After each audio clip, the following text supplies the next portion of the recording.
an afternoon at Day Spring Farm.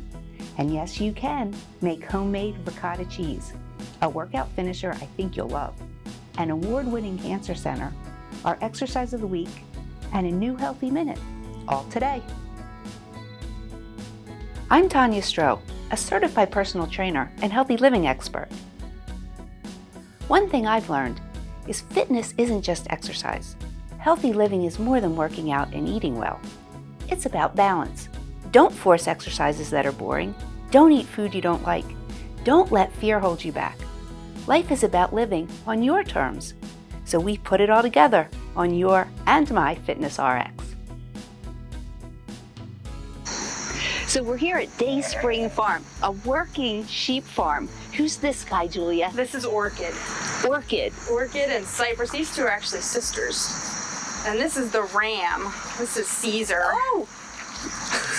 They like corn. They love grain. They are grain addicts, for sure. So typically when we think of milking animals, it's cows and goats, but you actually milk your herd of sheep. Yes, these are East Frisian dairy sheep. They're a special breed specifically for milking purposes. They're kind of known as the Holsteins of the sheep dairy world because they produce so much milk. And there are several other dairy breeds, the Lacone, and all over the world there are dairy breeds of sheep. But in this country, there are only a couple, and East Frisians are the bigger ones. The best ones. And then there's also sheep for their wool. Yes, so all the breeds have different specializations. You guys are piggies. They are huge piggies. There are different breeds for one specific for their wool, like the merinos. That's very high quality. Your merino wool. Mm-hmm. And then there are also sheep that are bred specifically for meat purposes. The Frisians are actually sort of known as a triple purpose breed because they can produce the dairy, they can produce the fleece, and they can produce the meat as well. So they're extremely useful animals to have around. So now how many times a day do you milk them? In the spring, the first couple of months, we start with twice a day, and then so I don't start that early. I start at 7 in the morning and then 7 in the evening. I was going to ask you that. I'm not a super early farmer for sure. And then around June, we start tapering down to once a day, so just in the morning. And now actually the season is almost over, so I'm actually down to every other day in the morning. So they only produce milk for so long. Yes, it's a much different, shorter lactation cycle than goats and cows. Sheep are on about a 5 to 7 month lactation cycle, and then they go back into their breeding cycle. So this is actually the start of breeding season for them. So it's usually September to about November is their breeding season. That's why the ram, Mr. Caesar, is back with them now. You are one lucky ram. He has a mission now. So now do they have single lambs or? The Frisians, because they produce so much milk, twins are the norm, but they have a lot of triplets too. Triplets are very regular with them. Now do you help with the delivery? Sometimes, yeah. I spend a lot of time in the barn in February, so it's a 5 months for them to lamb, and or a 5-month gestation period, and then so it's February when most of the lambs are born. So I spend pretty much all my time in the barn waiting for mamas to have their babies and help when needed. So they do it all on their own. Usually I don't really need to assist, but sometimes the lamb will be extra big and I'll have to help pull it out. Wow, that's amazing that you do all that. And who is this guy? This is Miss Rosie. Miss Rosie. Who is the mother of this guy, Percival, or Percy for short. And she is a 6-year-old alpaca, and he's about 2 years old. Now, do you use their wool as well? Yes. So they have a wonderful soft fleece that's great. So this is some alpaca, just so you can see the difference. And then this is sheep. So you can tell that like the alpaca is a much finer, softer fleece than the sheep. So the best way to use the alpaca is to actually combine it mix it with the sheep's fleece, and then spin it that way. And it holds together stronger. One more question. You use the milk and make sheep cheese, and I have had it. It is delicious. Okay. I make a variety. I make about 10 different cheeses. A lot of them are fresh style cheeses like ricotta, feta. I make bloomy rind cheeses as well, sort of in the French style. Things sort of similar to camembert or brie, and also some blues. So I'm excited for you to show us a recipe, one of your ricotta recipes, a little bit later in the show. Sure.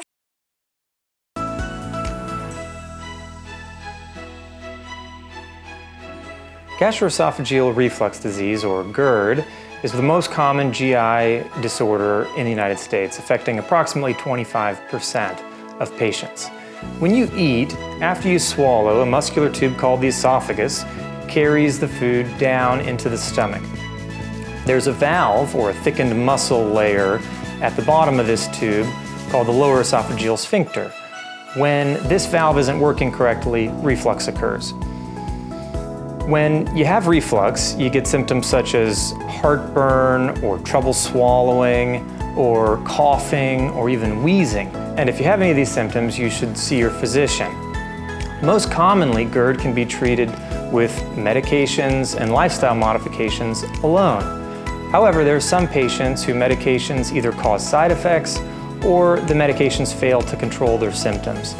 These are patients that may ultimately benefit from a surgical procedure called a fundoplication. Minimally invasive fundoplication is performed here at Phoenixville Hospital and is one of my specialties. Julia shows us how to make ricotta cheese at home.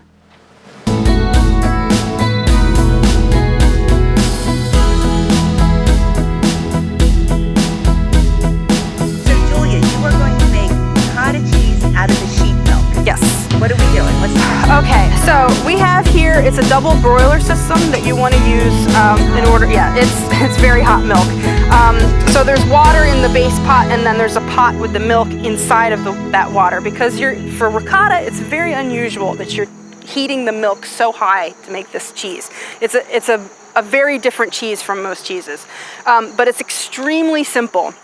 So you're just heating the milk to between 185 and 195. Okay. So you want to have a thermometer. It's got a little skin there. So it's up to temperature now. It's nice and hot. And then all you're doing, the only ingredient for this cheese is white vinegar. Wow. So I have about a half gallon of milk here, a little bit less, and I'm going to put a quarter cup of vinegar. Plain old white vinegar. White vinegar. And then we already see that it's started to separate. So you're increasing the acidity. So it's like when you curdle milk accidentally because there's lemon juice or something in it.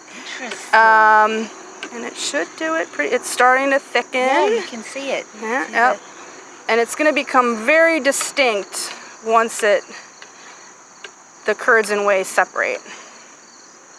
We're waiting for the You can smell it. It Yes. smells good. Already. Yeah, and ricotta is a fantastic cheese because it is so simple, and it doesn't take any unusual ingredients that you can just go to the store, get white vinegar Right. to make it. And you can do this with any type of milk. Look at that, that's there's amazing. the separation. And it's like magic cheese that it does it so instantly. What's the shelf life? About 2 to 3 weeks or so in the fridge. Okay. Yeah, and that's it. So you're waiting until you get this lemony colored whey, and then you have the curds right there. And that's the cheese. And that's the cheese. So what we're gonna do from this point is, Now you have cheesecloth? yeah, cheesecloth. Ooh, let's see, this is gonna be tricky. I'll hold it so it And doesn't is go there in. okay. Yeah. And we're gonna drain the whey. Oops, I don't No, want it's to okay. spray on you. Drain the whey out a little bit. It's amazing. We Yeah, made cheese this quickly. Yeah, in just a couple minutes you can make cheese.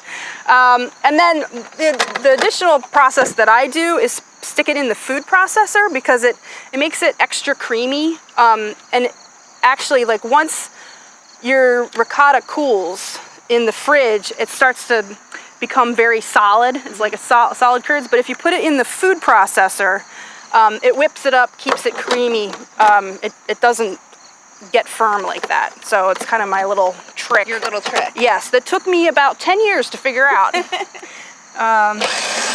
you hold it just for a minute or 30 seconds? Yep, probably about 30 seconds.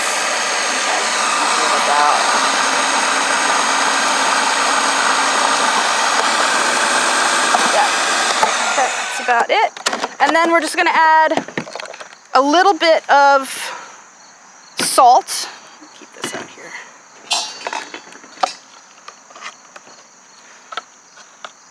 And then with ricotta, like, you can make ricotta cake with it. You can put it on burritos, just use it as a regular old cheese. Lasagna. You can make really quick pasta sauces by adding ricotta to tomato sauce, and it makes it a nice, rich, creamy. That's amazing. It is amazing. And so It smells so good. I'm gonna add. You're right. I'm trying to eat it before the salt's even in there. I'm just gonna add about a half teaspoon in there, or maybe even a little less.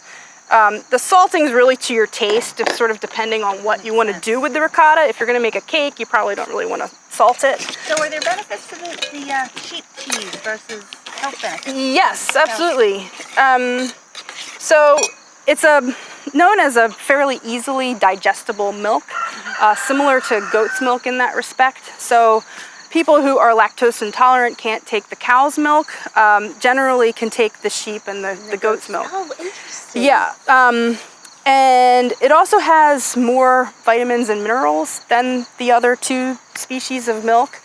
It has a higher fat solid content, so a higher fat content, which is what gives it, kind of fat. Yes, a healthy kind of fat, which makes it into such a rich, delicious cheese. So we can get your cheeses at the CSAs and at the farmers market in Downingtown and Media? Downingtown, Malvern, and Kennett Square sometimes. Although I'm done for the season there, but they are delicious. Julia, thank you so You're much. very welcome. I can't believe how easy this and is. if you would like to take a sample of that, of course. it might be a little on the hot side, on the hot side. but there's some fresh ricotta. Can't get any fresher than that. Oh my goodness, that's delicious. Oh wow. Pasta for dinner tonight. Yes, absolutely. Thank you so much. You're very welcome. Thanks for coming out.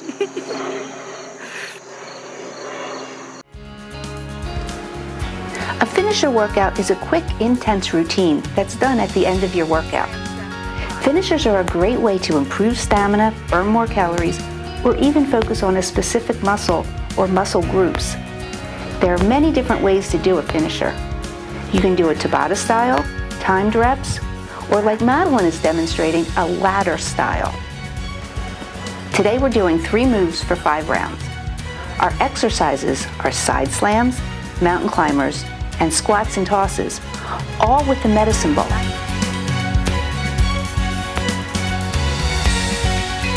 Start with 5 reps of each exercise. Immediately repeat each exercise for 4 reps, then 3, then 2, and then 1 rep with no breaks at all.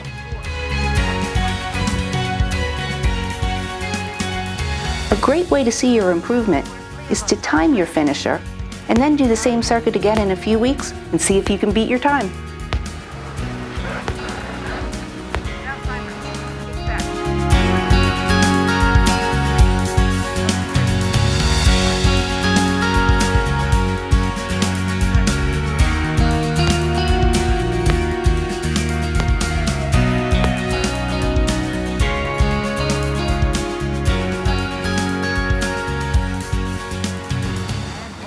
Thanks for a great workout, Madeline.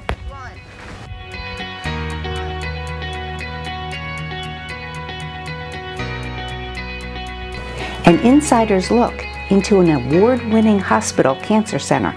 Next.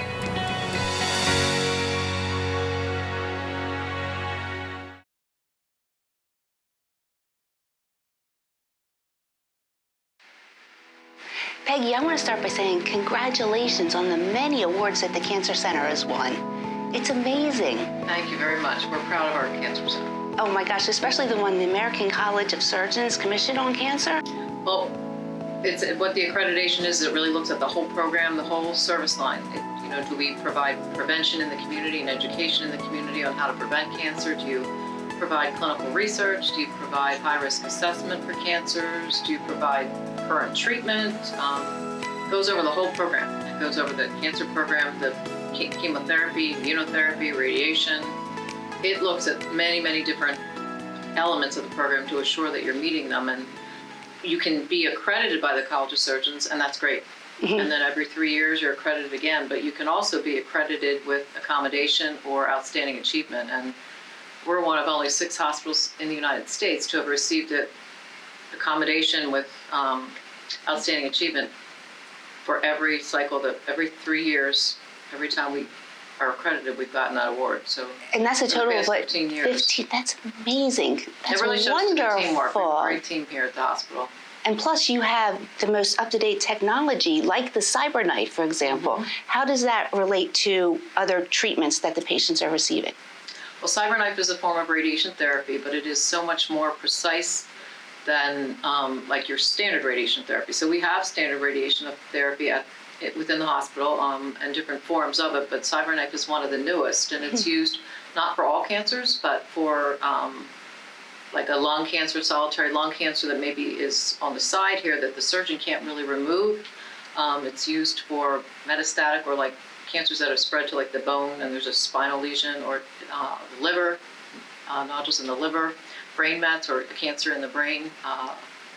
For prostate, it's used commonly. So because it is so precise that the beams come, it's actually a robotic procedure so that the robot goes back and forth and picks up different cones which have different sizes of radiation beams going to the tumor, and there's imaging going on all the time, so you can see what you're treating, and it is so precise that the side effects are. And that's what's wonderful. It's good, and the other thing, it's because it's so precise. You don't have to come Monday through Friday for 6 weeks. You can come like a prostate cancer patient would come for 5 treatments, maybe 5 out of 10 days, or a brain cancer could be done in 1 day.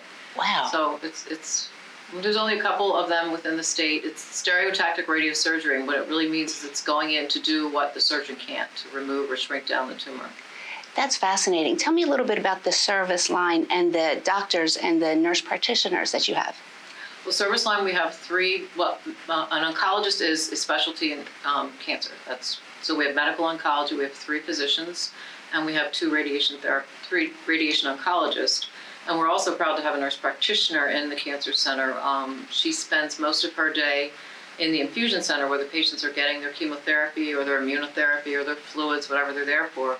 And her being there is a great asset to the whole team because she gets to see the patients every day. They get to know her, and it allows the docs time to be in with new patients, with follow-up patients, and addressing their needs. And then the infusion patients, that's her name, our nurse practitioner will meet their needs and address it. Like if there's a sudden problem with the drug reaction or something's going on, she's right there. And it's really comforting to the patients to know who's there. It's great for the nursing. She can triage a lot of things so we don't have to, again, interrupt the docs if they're taking care of patients or sitting down, having a conversation with the patient who's just been diagnosed. You hate to knock on the door and say, I need help. And it's great that we have patients there every day.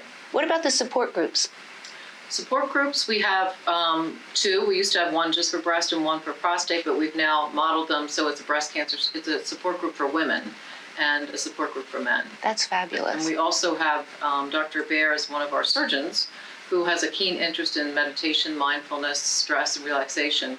She also does a support group or offers this once a month. Right now, because of the COVID situation, we're on hold, but we're looking at ways to bring the support groups back.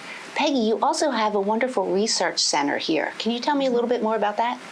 We have a principal investigator, one of our doctors, Dr. Song, and who oversees the program, 2 research nurses and a research assistant. And the great thing about having research right here in the community is many patients feel that once you're diagnosed, you have to go to the big cities so you can be part of a study and get the best care. Well, you can be part of a study right here, the same studies that are in the big centers, and you have the opportunity to receive standard of care, or possibly what's even in a few years going to be selected as better than standard of care. So we've had that here for years, and the great thing is I see meds that we're using now that we participated in years ago that were experimental, and now we're seeing them being used. That's fantastic. Peggy, I love that you have the big city feel with all the technology and the treatments, but you're right here in the suburbs close to home. Thank you so much. Thank you. Thanks for having the opportunity, giving me the opportunity to promote our program. Coming up, our exercise of the week. The weather wasn't the best, but I wouldn't have missed a minute of my visit with Julia and her sheep at Dayspring Farm.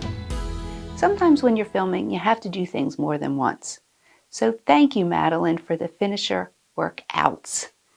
We're so grateful for our friends at Pottstown Hospital Tower Health for all they do, and I love sharing their inspirational stories. So to all my guests, and to those I rarely mention, my crew, thank you for a great show. I'm your host, Tanya Stroh. Here's your exercise of the week. It's a squat position hammer curl. Thanks for the demo, Ryan. Until next time, be fit, be healthy, be happy.